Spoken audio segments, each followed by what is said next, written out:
What's good, Unleash Gang? This is Jim from SeductionUnleashed.com, helping you unleash your best with women and beyond. And today we're talking about 5 mistakes that you may be making with these bitches without realizing it. Now, without wasting any time, pimp, number 1, talking to girls with that fucking, you know, that voice we use at work, when we're in fucking school, when we're in any type of environment where our voice immediately gets that kind of lame ass high pitch. You know, that shit that's like, hey, how you doing? Oh yeah, I'm cool. So how's everything? Yeah, everything's, you know, it's cool. It's cool, you know? Just think about your voice when you're around your boy compared to how you are at work. There's that automatic kind of neighbor, hey, how you doing type of thing. You notice your voice tends to go up a bit. That shit right there is the illest vagina killer. Don't fucking do that shit. I mean, it's difficult because I feel like as humans, if you really think about it, we're kind of like cattle. We're like fucking institutionalized. We go from like home to store to school to work. Like everything's pretty much, for the first 20 something years of our lives, we're pretty much in a building every single day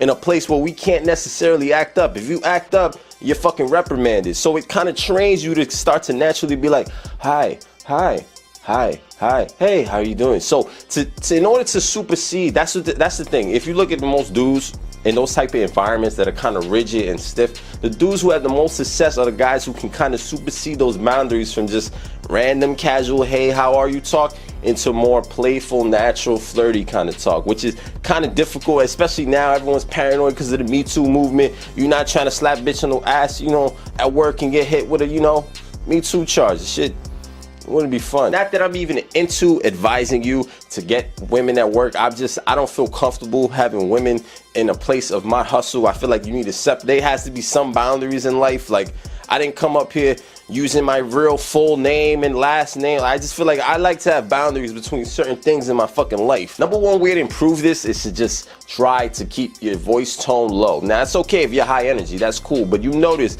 most of the times when you're trying to seek validation from someone, when you're not really sure, your voice goes high. Think about it. When you're trying to convince someone, you're like, hey man, let's do it. Like, come on, yo, like, hey, yeah.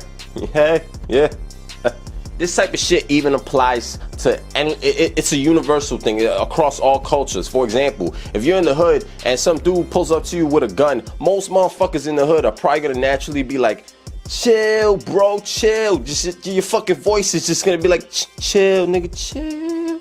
Imagine me saying to a girl like, so what do you want to eat? Versus if I say something like, so what do you want to eat? If that chick hears my voice, the first voice, she's probably gonna be like, this weak motherfucker, I don't really know. The second voice, she's gonna feel way more on pressure. Literally imagine yourself as a bitch hearing a dude talk like that. You would just feel way more like you have to answer the second one, like, oh, okay, well, I would, exactly. That's exactly my fucking point. So on to number 2. By the way, bro, if it's your first time here and you're interested in dating, relationships, self-improvement, and motivational content, and you want to see more, hit that subscribe and bell notification button so you can join that Unleash notification gang, bro, so you don't miss anything. So with that being said, bro, let's get back to the video. Bad eye contact, bad eye contact, bad eye contact. I know videos constantly refer to eye contact, but the truth of the matter is eye contact, it's the window of the soul, man. If you can't look at bitches in their eyes for a good amount of time, if you can't have good eye, imagine me. I'm in front of the camera, I'm over here just fidgeting, looking around and shit. Like, you wouldn't trust me. You'd be like, what the fuck is this crackhead up to, man? Though, to be honest, you probably do realize when you have weak eye contact, because when a bad bitch is in the room, you're gonna naturally kind of be like, it's just gonna happen. Even when you don't want it to happen, you'll be like, hey man, don't fucking look away. Shit. You just do the shit. It kind of, it's hard not to do the shit, to be honest. But you gotta kind of slowly train yourself to just make yourself feel comfortable. Have that poker face. I mean, challenge yourself. Do it in little situations, like even just customer service. You go up to a desk, have good eye contact, look at them, and just like, look at them, man. Really have that moment where you're not fidgeting, you're not thinking about what the fuck you're doing. Don't worry about your hands. Don't be fidgeting with your fucking phone. Just get used to it slowly. You come into an elevator, you see people, look at them in the face, you smile. Just get used to looking at people in their fucking face. Like, what, motherfucker? I remember one time I met some bitch's friend, and her friend, when she met me, she kind of like paused for a second. She just stayed frozen for a second. I didn't really know what it was, and then later on, like, the chick I was fucking with basically told me that she said that I had a fucking like 1,000-yard stare. I just like went straight up to her and introduced myself, and I looked at her so like just so regular that it just kind of threw her the fuck off, and it stood out. And those are just one of the little moments that you'll hear from people, from word of mouth, when you start to have those little changes in your body language, especially first impressions. Number 3, this is one of my fucking favorites, because I've recently, I'm not gonna say no names, but I seen a channel recently with a guy teaching dudes how to get women, and you know, he's running up to chicks on the street. But one thing I just noticed is that he's fidgeting a lot, like a lot. I mean, at one point the motherfucker's foot starts caressing his own ankle. He's like scratching one fucking foot, one ankle with his other big toe. Like, he's just there, like, nervously, like, doing this type of shit. And it just blew my fucking mind, because you're supposed to be an instructor and you're not even doing basic shit. Like, when you go up to a chick, one of the most first things off the bat is you do not want to fucking fidget. What the fuck you fidgeting for? You nervous? You a murderer? Like, why you fidgeting? That's the first thing she's gonna be thinking. That, and, well, maybe not the first, but the first thing she's probably gonna be thinking is that you're being a nervous little bitch. But the second thing is that you might just, you know, leave one chopped up in the body somewhere, and, you know, on Forensic Files. They still give Forensic Files anymore. Yo, shout out to anybody who watched Forensic Files. That show was the shit in the 90s, man. It was creepy as fuck. I never really fucked with CSI, man. It was kind of like, I hated that intro song. You hear that shit? You ever heard that shit? Who are you? Who? I think ultimately this is one of the things where experience plays a big fucking factor. I noticed after a while, when I hit 18, and I already had a bunch of successful women in high school and fucking online. I was successful with women. So when I first started going to chicks on the street, that the biggest challenge was the first opening part, because what happened was once I broke that first ice, it was like, oh shit, this is like the same shit. It's the same routine. This is the same thing you've been doing. It's just the environment, the situation is different. You got to kind of deal with certain little, you know, just certain little fucking hurdles. Like, why are you talking to me in the middle of the fucking street? Once you get past that shit, it was like bread and butter again. But before that, I had to really make sure. And I think over time, quickly, you start to almost look at yourself from the outside. It's like you're watching yourself watch yourself or some shit. Like, you're there and you're doing all the shit, you're saying it, but it's almost like you're watching yourself from an outside perspective. You're seeing how you are. For example, when you first go up to a chick, you're gonna be so nervous. You're gonna be like, oh, what do I say? What do I say? You're not even gonna notice yourself fidgeting, because you're so focused mentally on what do I say. But once you start doing this shit a whole bunch of fucking times, it gets to a point where the bitch is talking and you could be talking, and you could be in your back of your head feeling like you're just watching a movie or some shit. You're literally aware of every limb, where it's at, because you've been through this shit.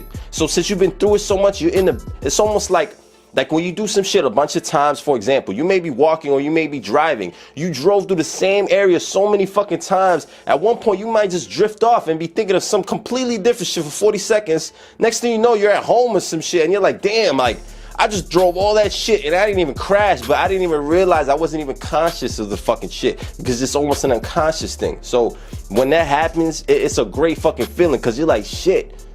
It's like, you just get this poker face. You start to become numb to this shit. Now, it's okay if you're fidgety, but if anything, use it as an opportunity to kind of slowly push the physical contact. High fives, you know, little touches on the shoulder, you know, but move away, rock away like you're busy. Look on your phone. If you're gonna fidget in a way where it's like you're playful, you're touching her, then you're looking at your phone, looking away, doing some other shit where it's like, oh, I'm naturally just kind of on the move, but not necessarily, I just wanted to say hi.